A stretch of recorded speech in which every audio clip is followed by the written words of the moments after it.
આકાશવાણી સમાચાર નિશા શ્રીમાળી વાંચે છે. સૌપ્રથમ મુખ્ય સમાચાર. પ્રધાનમંત્રી નરેન્દ્ર મોદીએ પક્ષના કાર્યકરોને દેશહિતમાં કામ કરવા ઉપર ભાર મૂક્યો. ભાજપના સ્થાપના દિવસ પર કાર્યકરોને સંબોધન કર્યું. દરિયાઈ પેદાશો સહિત કૃષિ ઉત્પાદનોની નિકાસ $50 અબજનો આંક વટાવી ગઈ. $1 અબજ યુનિકોર્ન કંપનીઓની બાબતમાં ભારત વિશ્વમાં 3જા નંબરે પહોંચ્યું. પરમાણુ ઉર્જા એકમ સ્થાપવા 5 નવા સ્થળોને સૈદ્ધાંતિક મંજૂરી આપવામાં આવી. ભારતીય હવાઈ દળના કમાન્ડર્સની કોન્ફરન્સનો આજથી નવી દિલ્હીમાં આરંભ. અને INS તરંગીણીને 14 દેશોની સફર લોકયાન માટે પ્રસ્થાન કરાવવામાં આવ્યું. સમાચાર વિગતવાર. પ્રધાનમંત્રી નરેન્દ્ર મોદીએ પક્ષના કાર્યકરોને દેશહિતમાં કામ કરવા ઉપર ભાર મૂકતા કહ્યું છે કે સરકારી કામકાજમાં રાષ્ટ્રહિત સર્વોપરી હોવું જોઈએ. ભાજપના 42મા સ્થાપના દિવસે પક્ષના કાર્યકર્તાઓને સંબોધતા શ્રી મોદીએ કહ્યું કે દેશની નીતિ તેના ઉદ્દેશ્ય અને નિર્ણાયક બાબતો પર હોય છે. સરકાર માત્ર લક્ષ્ય નક્કી નથી કરતી, પરંતુ એ લક્ષ્ય પ્રાપ્ત કરવા માટે પ્રયત્નશીલ રહે છે. તેમણે વધુમાં કહ્યું કે તાજેતરમાં વિદેશી હુંડિયામણ $400 અબજનો આંક વટાવી ગયું છે અને અત્યાર સુધીમાં સૌથી વધુ માલસામાનની નિકાસ હાંસલ કરી છે. 4 રાજ્યોમાં ફરી એકવાર ભાજપની ડબલ એન્જિન સરકાર સત્તામાં આવી છે અને 3 દાયકા બાદ રાજ્યસભામાં ભાજપના સભ્યોનો આંકડો 100 ઉપર પહોંચ્યો છે. ભારતીય જનતા પાર્ટીનો આજે સ્થાપના દિવસ છે. 1980માં 6 એપ્રિલના રોજ તેની સ્થાપના કરવામાં આવી હતી. ભાજપના રાષ્ટ્રીય અધ્યક્ષ JP નડ્ડાએ આજે દિલ્હીમાં પક્ષના મુખ્ય મથક ખાતે પાર્ટીનો ધ્વજ ફરકાવ્યો હતો. તેમણે ડોક્ટર શ્યામાપ્રસાદ મુખર્જી અને પંડિત દીનદયાળ ઉપાધ્યાયને શ્રદ્ધાંજલિ આપી અને રક્તદાન શિબિરનું ઉદ્ઘાટન કર્યું. આ પ્રસંગે ગૃહમંત્રી અમિત શાહે કહ્યું કે પ્રધાનમંત્રી નરેન્દ્ર મોદીના નેતૃત્વમાં ભાજપ લોકકલ્યાણ અને દેશની પ્રગતિ સાથે આગળ વધી રહી છે. ટ્વીટ્સની શ્રેણીમાં શ્રી શાહે જણાવ્યું કે પાર્ટીએ 7 દાયકાઓથી વંચિત રહેલા લોકો, ગરીબો, ખેડૂતો, દલિત અને મહિલાઓની આકાંક્ષાઓને પૂર્ણ કરવા માટે કામ કર્યું છે. નેધરલેન્ડના પ્રવાસે ગયેલા રાષ્ટ્રપતિ રામનાથ કોવિંદે આજે ડચ સંસદની મુલાકાત લીધી તથા નેધરલેન્ડના પ્રધાનમંત્રી માર્ક રટ્ટે સાથે બેઠક યોજી.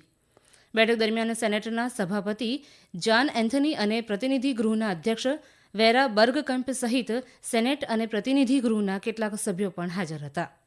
રાષ્ટ્રપતિ નેધરલેન્ડમાં ભારતીય સમુદાયના સંગઠન દ્વારા આયોજિત કાર્યક્રમમાં ત્યાં વસતા ભારતીયોને મળશે. આઝાદીના અમૃત મહોત્સવના ભાગરૂપે આયોજિત સાંસ્કૃતિક કાર્યક્રમમાં રાષ્ટ્રપતિ રામનાથ કોવિંદ, નેધરલેન્ડના રાજા વિલેમ એલેક્ઝાન્ડર અને રાણી મેક્સિમા હાજર રહેશે. મહત્વનું છે કે કલાક્ષેત્ર ફાઉન્ડેશન દ્વારા આ સાંસ્કૃતિક કાર્યક્રમમાં રામાયણ ભજવવામાં આવશે. દેશની દરિયાઈ પેદાશો સહિત કૃષિ ઉત્પાદનોની નિકાસ $50 અબજ આંકને વટાવી ગઈ છે. વાણિજ્ય અને ઉદ્યોગ મંત્રાલયની યાદી અનુસાર વર્ષ 2021-22 દરમિયાન કૃષિ નિકાસમાં 19.92% વધારો થયો છે. છેલ્લા 2 વર્ષમાં મળેલી આ સિદ્ધિ ખેડૂતોની આવક વધારવાના પ્રધાનમંત્રીના દૃષ્ટિકોણને સાકાર કરવામાં મદદરૂપ બનશે. મંત્રાલયે જણાવ્યું કે ચોખા, ઘઉં, ખાંડ, અન્ય અનાજ અને માંસ જેવા મુખ્ય ઉત્પાદનોમાં અત્યાર સુધીની સૌથી વધુ નિકાસ થઈ છે.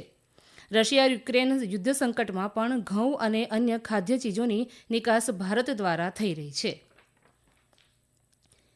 દેશ હવે $1 અબજ યુનિકોર્ન કંપનીઓની બાબતમાં વિશ્વમાં 3જા નંબરે છે અને દેશમાં 99 યુનિકોર્ન કંપનીઓ છે. લોકસભામાં એક પ્રશ્નના જવાબમાં વિજ્ઞાન અને ટેકનોલોજી મંત્રી જીતેન્દ્રસિંહે કહ્યું કે સરકાર દેશના સ્ટાર્ટઅપ્સ સુધી પહોંચી રહી છે. સરકારે 2014થી 2022 સુધીના છેલ્લા 8 વર્ષમાં 10,600 સ્ટાર્ટઅપ્સ પ્રોજેક્ટને ભંડોળ પૂરું પાડ્યું છે. વર્ષ 2016થી લગભગ 67,000 સ્ટાર્ટઅપ્સ પ્રોજેક્ટ મંત્રાલયમાં નોંધાયેલા છે. તેમણે ગૃહને માહિતી આપી કે મિશન અમલીકરણના ભાગરૂપે અદ્યતન ટેકનિકોમાં દેશભરની પ્રતિષ્ઠિત સંસ્થાઓમાં 25 ટેકનોલોજી ઇનોવેશન હબની સ્થાપના કરવામાં આવી છે. એક અગત્યની જાહેરાત. સ્પર્ધાત્મક પરીક્ષાઓની તૈયારી કરી રહેલા વિદ્યાર્થીઓ માટે આકાશવાણી દ્વારા નવો સાપ્તાહિક કાર્યક્રમ અભ્યાસ શરૂ કરવામાં આવ્યો છે. આકાશવાણીના FM ગોલ્ડ ચેનલ ઉપર દર શનિવારે રાત્રે 9:30 વાગ્યે આ કાર્યક્રમ પ્રસારિત કરવામાં આવે છે. આ અઠવાડિયે વિદ્યાર્થીઓ ભારતીય રાજનીતિ અને બંધારણ વિષય ઉપર સવાલો પૂછી શકશે. વિદ્યાર્થીઓ તેમના પ્રશ્નો વોટ્સએપ નંબર 9289944044 અથવા ઈમેલ આઈડી abhyas.air@gmail.com ઉપર મોકલી શકશે. આ સમાચાર આપ આકાશવાણી પરથી સાંભળી રહ્યા છો. દેશભરમાં 15 એગ્રો ક્લાઇમેટિક ઝોનને આવરી લેતા 36 બાયોટેક કિસાન હબની સ્થાપના કરવામાં આવી છે. તેમાં 112 મહત્વાકાંક્ષી જિલ્લાઓનો સમાવેશ થાય છે. લોકસભામાં એક લેખિત જવાબમાં વિજ્ઞાન અને ટેકનોલોજી મંત્રી ડોક્ટર જીતેન્દ્રસિંહે કહ્યું કે તેનાથી 2 લાખથી વધુ ખેડૂતોને મદદ મળી છે. ડોક્ટર સિંહે વધુમાં જણાવ્યું કે બાયોટેકનોલોજી વિભાગે છેલ્લા 5 વર્ષમાં 66 પ્રોજેક્ટને ટેકો આપ્યો છે. ગ્રામીણ, અનુસૂચિત જાતિ, જનજાતિ અને યુવાનો સહિત મહિલાઓને કૃષિ અને સંલગ્ન ક્ષેત્રોમાં તેનો લાભ મળ્યો છે. કેન્દ્ર સરકારે ભવિષ્યમાં પરમાણુ ઉર્જા એકમ સ્થાપવા 5 નવા સ્થળોને સૈદ્ધાંતિક મંજૂરી આપી છે. કેન્દ્રીય પરમાણુ ઉર્જા અને અવકાશ રાજ્યમંત્રી ડોક્ટર જીતેન્દ્રસિંહે આજે લોકસભામાં એક લેખિત જવાબમાં આ માહિતી આપી. શ્રી સિંહે વધુમાં જણાવ્યું કે સરકારે 700 મેગાવોટની ક્ષમતા ધરાવતા 10 સ્વદેશી પ્રેસ્ટરાઇઝ્ડ હેવી વોટર રિએક્ટરના નિર્માણ માટે વહીવટી અને નાણાકીય મંજૂરી આપી છે. તમામ નિર્માણાધીન પરિયોજનાઓ પૂર્ણ થતાં 2031 સુધીમાં ભારતની પરમાણુ ક્ષમતા 22,480 મેગાવોટ સુધી પહોંચવાની અપેક્ષા છે. આજથી નવી દિલ્હીમાં એરક્વાર્ટર ખાતે ભારતીય હવાઈ દળના કમાન્ડર્સની કોન્ફરન્સનો આરંભ થયો છે. સંરક્ષણ મંત્રી રાજનાથસિંહે તેનું ઉદ્ઘાટન કર્યું. આ પ્રસંગે સંરક્ષણ રાજ્યમંત્રી અજય ભટ્ટ અને સંરક્ષણ સચિવ ડોક્ટર અજયકુમાર સહિત ભારતીય વાયુસેનાના વરિષ્ઠ કમાન્ડરોએ હાજરી આપી હતી. આ પ્રસંગે શ્રી રાજનાથસિંહે જણાવ્યું કે ઓપરેશન ગંગામાં ભારતીય હવાઈ દળની કામગીરી ખૂબ જ પ્રશંસનીય રહી હતી. હવાઈ દળના વડા એર ચીફ માર્શલ વી.આર. ચૌધરીએ તમામ પડકારોને પહોંચી વળવા અને વિવિધ ક્ષેત્રમાં ક્ષમતા વધારવા માટે તૈયાર રહેવા કમાન્ડરોને જણાવ્યું. 3 દિવસીય કોન્ફરન્સ દરમિયાન એરફોર્સ કમાન્ડરો હાઈટેક અને વિકસિત ઓપરેશનલ કામગીરીમાં ભાવિ પડકારો અંગે સંબંધિત મહત્વપૂર્ણ મુદ્દાઓ ઉપર ખાસ ચર્ચા કરશે.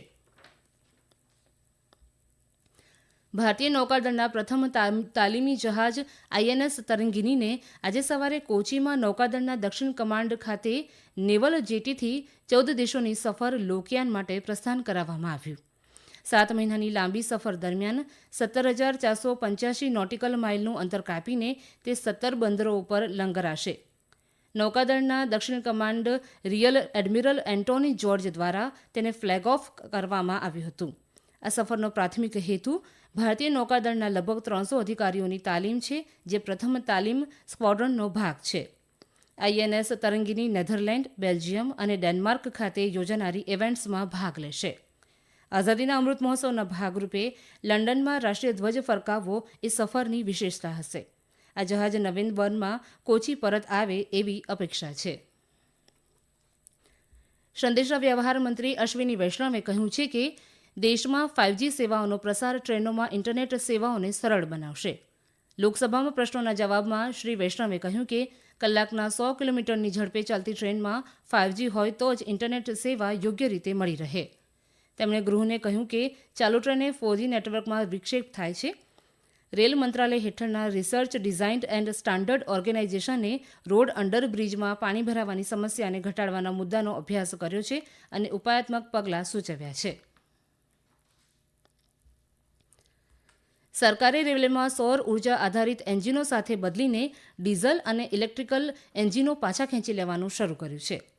રેલવે મંત્રી અશ્વિની વૈષ્ણવે આજે લોકસભામાં એક લેખિત જવાબમાં કહ્યું કે ડીઝલ અને ઇલેક્ટ્રિકલ એન્જિનને તબક્કાવાર રીતે પાછા ખેંચવા અંગે તબક્કાવાર કાર્યક્રમ ઘડી કાઢ્યો છે. અને એક પ્રશ્નના જવાબમાં શ્રી વૈષ્ણવે જણાવ્યું કે રેલ કૌશલ વિકાસ યોજના હેઠળ 6,132 યુવાનોને તાલીમ આપવામાં આવી છે. દેશમાં બેરોજગાર યુવાનોની રોજગાર ક્ષમતા અને ઉદ્યોગ સાહસિકતા વધારવા માટે વિવિધ વ્યવસાયોમાં તકનીકી તાલીમ આપવા માટે આ કૌશલ્ય વિકાસ કાર્યક્રમ છે. અંતમાં મુખ્ય સમાચાર ફરી એકવાર. પ્રધાનમંત્રી નરેન્દ્ર મોદીએ પક્ષના કાર્યકરોને દેશહિતમાં કામ કરવા ઉપર ભાર મૂક્યો. ભાજપના સ્થાપના દિવસ પર કાર્યકરોને સંબોધન કર્યું.